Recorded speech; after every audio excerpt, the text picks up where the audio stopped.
Tayo guys. Iba na naman yung gumalaw. Balot tayo, balot.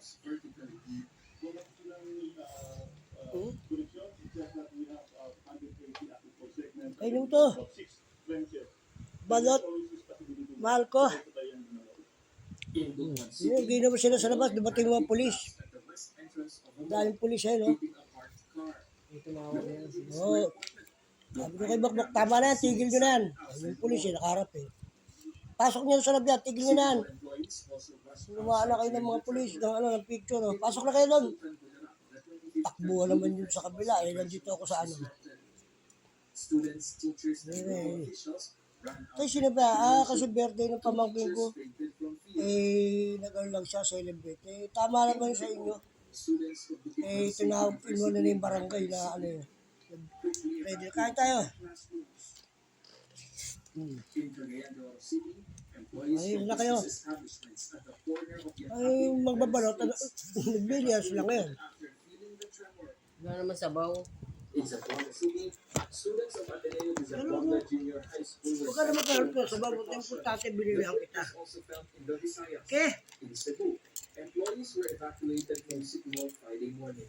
Mayor Esther Archibald announced a half-day work schedule due to possible O, yung mga nasa Saudi and branches were suspended. BPO employees in Cebu and in barangays Lahud and Abbas were also told to leave their buildings. Initial inspections found no major damage. Kirain nyo ng palabok. In Tacloban and other parts of Leyte, people rushed outside during the quake.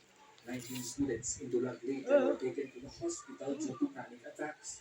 The tremor was also felt in Catarman, Northern Samar, where students of the University of Eastern Philippines evacuated their classroom. Another quake again jolted down Oriental at past 7 Friday evening.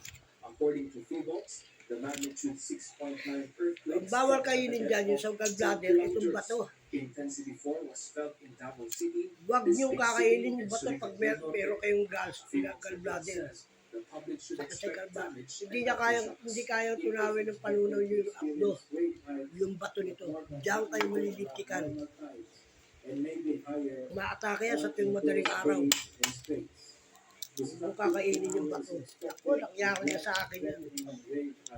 Inabot ako ng umaga. Ang ginawa ko, sinuka ko. Hindi talaga ito. Sinuka ko lahat. Yung kinain ko mong bato. Ng balot. Hindi kaya yung tunawin eh.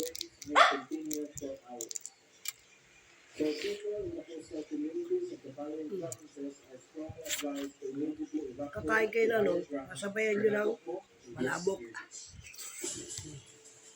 Yung palabok. Harap, di ba? Tino sa'yo. Wala. Kumakain ng balot yan. Yung mga nandyan sa abroad, ha? Pag-uwi nyo, kumain kayo na kumain ito. Napakasarap. Tingnan na, ha?